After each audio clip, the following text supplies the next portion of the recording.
Let's jump into it. Number 6. Listerine. Picture this. It's the 1800s, and Listerine is out here living its best life as a surgical antiseptic, scrubbing down operating rooms and floors like some overachieving janitor with a chemistry degree. Nobody's swishing it around their mouth. Nobody's even thinking about their breath. Then someone at the company panics because sales are flatlining, and they do the most brilliantly shady thing in advertising history. They invent a disease. Halitosis. Sounds terrifying, right? Like something you'd catch from a swamp.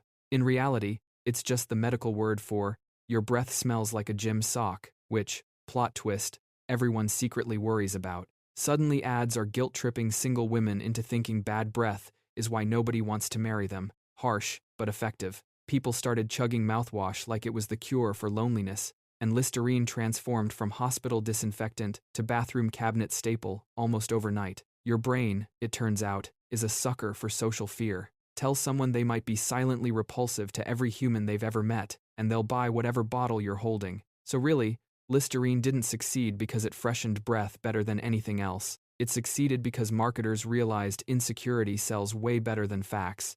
Basically, an antiseptic mopped its way onto your bathroom shelf by convincing you that your mouth was a biohazard. Iconic rebrand, questionable ethics. Number 5. Coca-Cola. Here's a strange thought. One of the world's most famous soft drinks started life as medicine. Back in 1886, pharmacist John Pemberton created Coca-Cola as a medicinal tonic. It was advertised as something that could relieve headaches, calm nerves, and generally make you feel better after a rough day. Think of it as the 19th century version of someone telling you to drink water and take a nap. Customers had other ideas.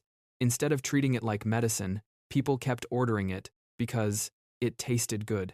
What a ridiculous concept. Soon, soda fountains became social hangouts, and people weren't discussing their symptoms anymore. They were chatting with friends while sipping fizzy sugar. The health tonic quietly evolved into a refreshing beverage because customers cared far more about enjoyment than prescriptions. There's an important bit of psychology here. People don't always buy products for the reason companies think they do. They buy experiences. A sweet drink that makes conversations more enjoyable often beats a bitter medicine that promises miracles. Eventually, Coca-Cola abandoned most of its medical image and embraced being exactly what customers had already decided it was. Sometimes your audience writes your business plan before you do. Turns out the best cure Coca-Cola ever offered was boredom. Number 4. Kleenex. Kleenex originally launched as a makeup remover, specifically designed to wipe cold cream off women's faces because cloth towels were getting ruined by cosmetics. That's it. That was the entire pitch, a fancy, disposable face wipe for the beauty routine. Then, the company started getting a flood of letters, and not about makeup. People were writing in saying they'd been using it to blow their noses instead. Cold cream removal, apparently, was not the people's priority. Snot management was. Rather than fighting this, the company leaned all the way in, rebranded the whole product around nose blowing, and never looked back. Now saying, "Pass me a Kleenex," is basically the default human phrase for, "hand me a tissue," regardless of the actual brand in your hand, which is the marketing equivalent of winning the lottery. Your brain does this thing called generification, where a brand name becomes so dominant, it just replaces the generic word entirely, like Band-Aid or Google. Nobody plans for that. It just happens when a product accidentally nails an unmet need better than anyone realized existed. So next time you're blowing your nose into a soft little tissue, remember you're technically holding a repurposed makeup wipe that pivoted its entire identity because customers refused to use it correctly. Basically, your sinuses hijacked someone else's beauty product and won. Number 3. Corn Flakes. Corn Flakes were invented as part of a strict, bland, anti-arousal health regimen at a sanitarium designed specifically to be boring enough that patients wouldn't get too excited about life, food included.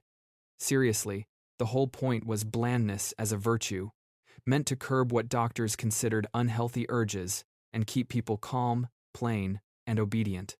Not exactly part of a complete breakfast energy. Nobody involved in creating it imagined kids one day begging their parents for a colorful box with a rooster mascot on it. But once it hit grocery shelves, people didn't treat it like bland medical food. They treated it like a quick, easy breakfast, poured milk over it, added sugar, and turned a deliberately joyless product into a joyful morning ritual. The original goal was suppression. The accidental outcome was mass-market comfort food. Your brain loves convenience wrapped in nostalgia, and cereal delivered both instantly crunchy, sweet, and requiring zero effort before 8 a.m. So a product engineered to dull your senses ended up becoming one of the most cheerful, kid-friendly foods in existence, completely inverting its original purpose. Basically, humanity took a food designed to make people less excitable and turned it into sugar-coated childhood happiness. Somewhere, a very disappointed sanitarium doctor is rolling in his grave over spoonfuls of marshmallow cereal. Number 2. Slinky. A naval engineer was fiddling with tension springs meant to stabilize sensitive equipment on ships, keeping delicate instruments steady during rough waters. Serious, technical, engineering brain stuff. Then one day, a spring accidentally toppled off a shelf, and instead of just crashing to the floor like gravity intended, it flipped end over end in this hypnotic, almost alive-looking motion. Any normal person watching that would think, neat, then move on with their day. This guy thought, people would pay money to watch this, and he was completely right. The Slinky became one of the best-selling toys of the 20th century, purely because a failed piece of naval equipment looked cool falling down stairs. There's no elaborate psychology here, no calculated appeal to childhood development. Humans just find rhythmic, flowing motion deeply satisfying to watch. The same reason you can't look away from a lava lamp or a fidget toy. Your brain likes predictable patterns paired with just enough visual chaos to stay interesting.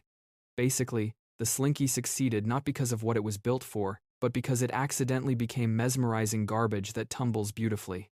An engineering tool for battleship stabilization is now something you buy for a 5-year-old at a birthday party. Somewhere, a naval physicist is still confused about how that happened. Number 1. Viagra. Here's a plot twist nobody saw coming. Scientists originally developed Viagra to treat high blood pressure and chest pain by improving blood flow. On paper, it seemed promising. In reality, it wasn't particularly impressive at doing that job. But during clinical trials, researchers noticed something participants were strangely reluctant to give back. Let's just say the medication had a very enthusiastic side effect. The original purpose quietly stepped aside, while the side effect stole the spotlight. Instead of becoming another heart medication, Viagra became one of the most famous prescription drugs on Earth. What's fascinating is how customers completely redefined its identity. Nobody remembers it as that medicine that almost helped with chest pain. It's remembered for solving an entirely different problem. Psychologically, this makes perfect sense. Humans tend to value solutions that create immediate, noticeable changes. Lower blood pressure is important, but it's invisible. The unexpected side effect? That was impossible to ignore. It's one of the greatest examples of accidental product success ever recorded. Sometimes science spends years searching for treasure, trips over a rock, and discovers an entirely different treasure instead. Talk about failing upward. That's all for today. I'll be making similar videos in the future. Subscribe to see them.